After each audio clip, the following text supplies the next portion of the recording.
Let me be very clear about something right from the start. If you have cardiovascular disease, exercise is not dangerous. In fact, when it's done correctly, exercise is one of the most powerful treatments you can possibly give your heart. But here's where most people get confused.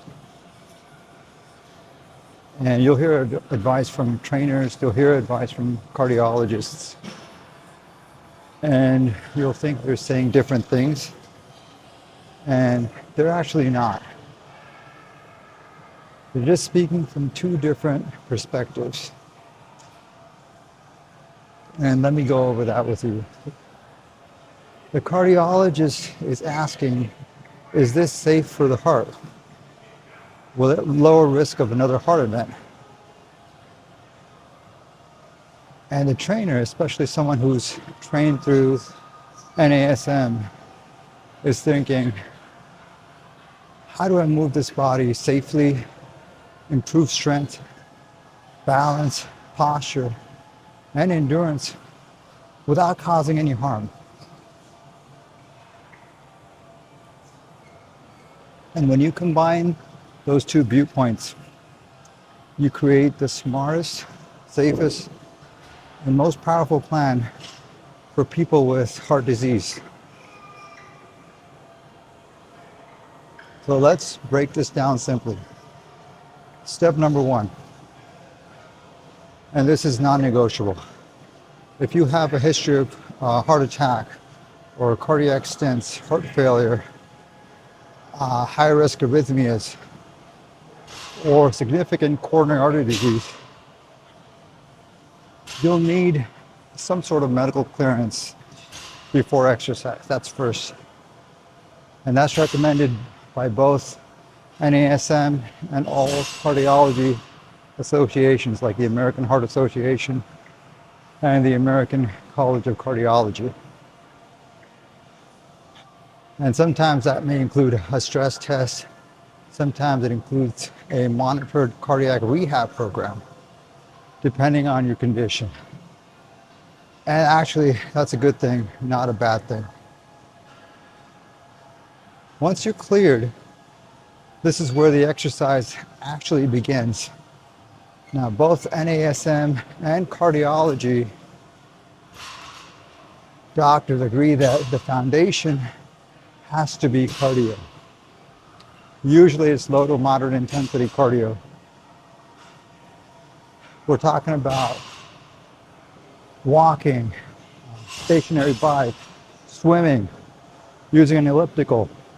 So low impact, controlled, and something that's sustainable.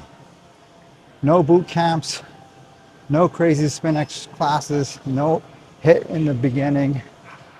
Your heart is a muscle that needs to be retrained, not shocked into performance, especially after a cardiac event. Now let's talk about intensity. Here's a very simple rule. You should be able to hold a conversation while you're exercising. If you can talk, you're in a good zone. If you're gasping for air, short of breath, you're pushing too hard. And NASM calls that the talk test. Cardiologists also support that and often back it up with heart rate zones and perceived exertion scales. And this means usually that you're working at a moderate level, roughly 40 to 70% of your reserve capacity. That's where healing happens. The goal is not to exhaust your heart. The goal is to train your heart to work more efficiently. Now, here's something people don't normally expect. Strength training is usually recommended for people with cardiovascular disease when done correctly. And both NASM and cardiologists support resistance training because Number one, improves blood sugar control, lowers blood pressure, right? Over time, it protects joints. It increases your muscle efficiency and actually reduces the workload on your heart in daily life. But there are rules. You use light to moderate weights. You go for higher reps around 12 to 15. You move slow and controlled, and you never hold your breath. Breathing is important. No Valsalva movements, no heavy grunting, no ego lifting. Just controlled, smart movements. Let's talk about one of the most important and most ignored parts, warming up and cooling down. This is big. This is huge for heart patients. You need at least 5 to 10 minutes at the beginning of your workout and 5 to 10 minutes at the end. And that gives your heart and blood vessels time to adjust safely. Skipping this part is one of the biggest mistakes that I see. You don't want your heart rate and blood pressure to spike, and you definitely don't want them to crash suddenly. So slow transitions protect your heart. There are also things you should absolutely avoid, especially in the early stages. That includes max lifting, heavy powerlifting, high intensity interval training, sudden bursts of effort training in extreme heat or cold, and breath holding during exertion. Those things can put you dangerous stress on the cardiovascular system.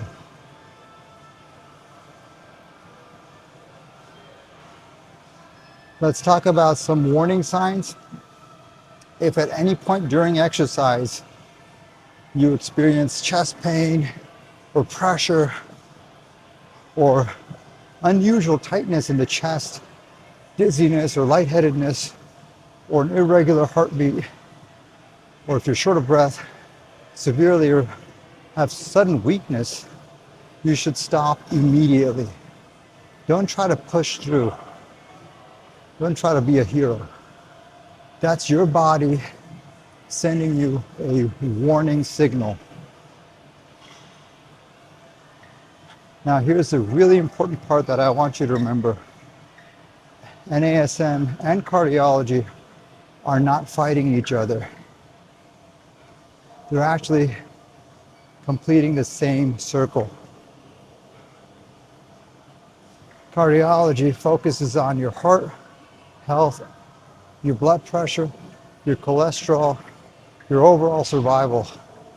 NASM focuses on your movement, your strength, your balance, your mobility, and your long-term function. And when you combine both worlds, exercise becomes more than fitness. It becomes medicine. And the real message is this: heart disease is not a reason to stop moving. It's actually a reason to move smarter.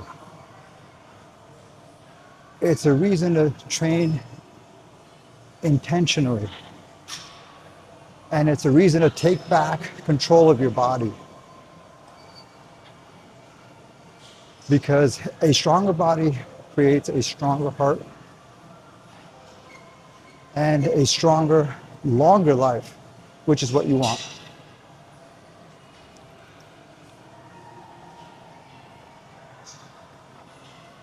Enough said about NASM and cardiology. If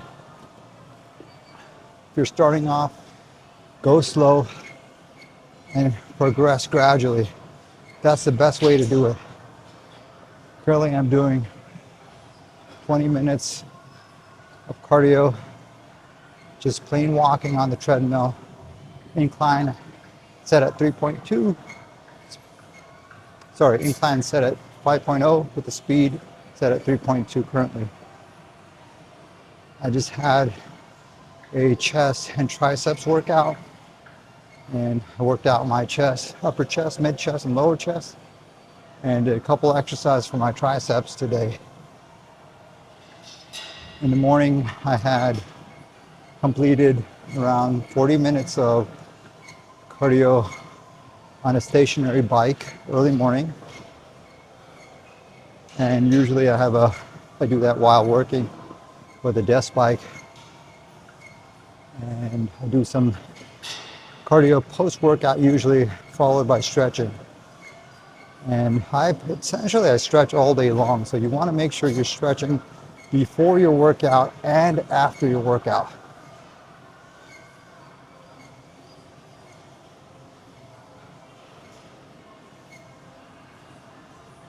For me, I like to get in a lot of hydration during the day.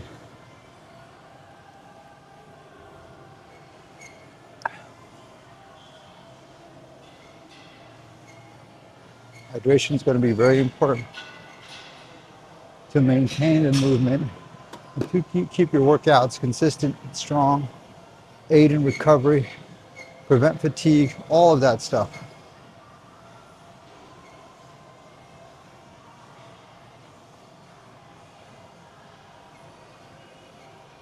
We're currently at 14 minutes.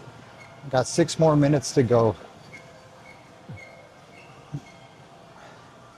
There's nothing more important that you can do for your life than to take care of your health. And the best time to get started is right now, if you haven't already.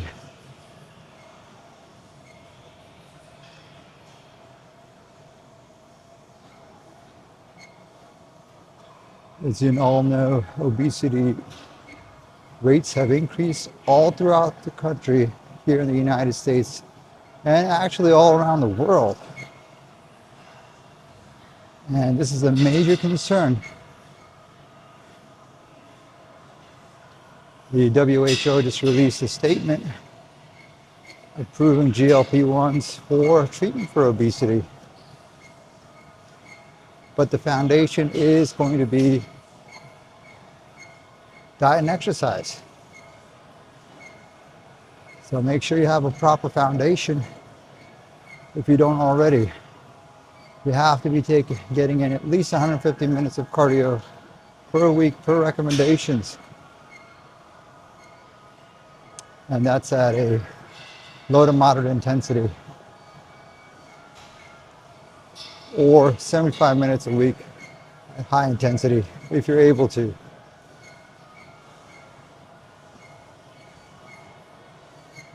And that's roughly around 30 minutes, 5 times a week or so. So I'm sure all of you can do at least 30 minutes of cardio every day. And if you don't have time, then try to make time. Do it when you're in the morning before going to work or after you come back from work. Or do it while working.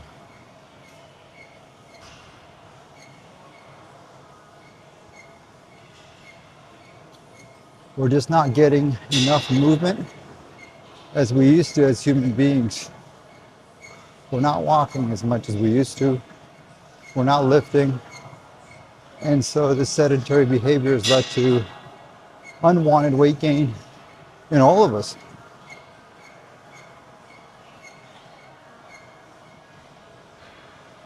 This is not just a problem, an issue to deal with a couple of individuals. No, this is a worldwide problem that includes me and everyone else.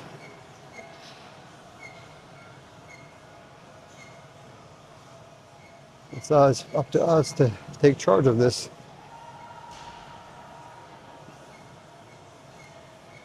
"17 minutes right now. And Trying to keep a good posture here while walking. Back straight.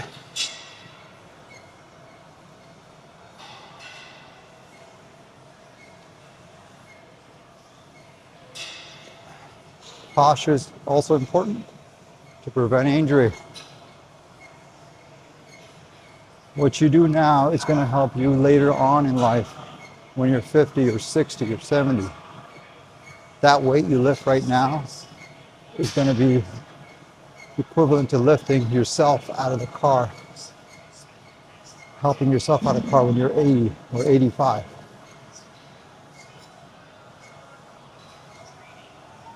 Or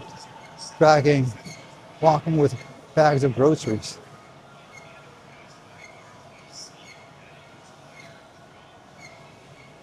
"18 minutes in, got 2 more minutes to go. Let's do it."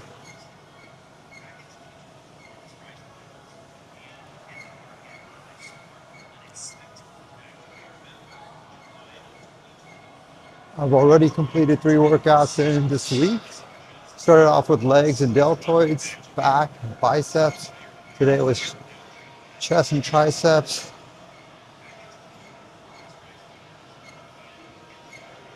And usually I follow it up with a day of abs and then repeat that cycle. That's me personally.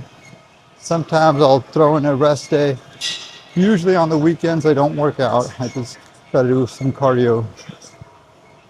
So I usually work out 4 to 5 times a week, depending on my schedule. It's going to be imperative to get in at least some strength training at least twice a week.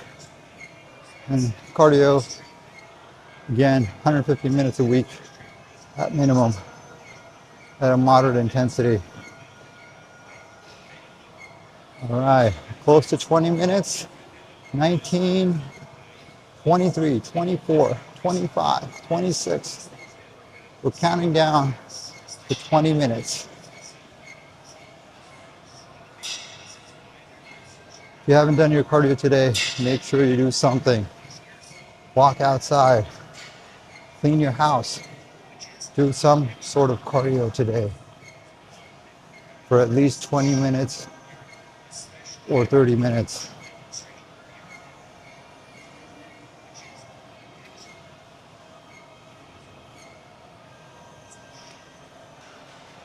All right, we're done with our 20 minutes of cardio. See you in the next video.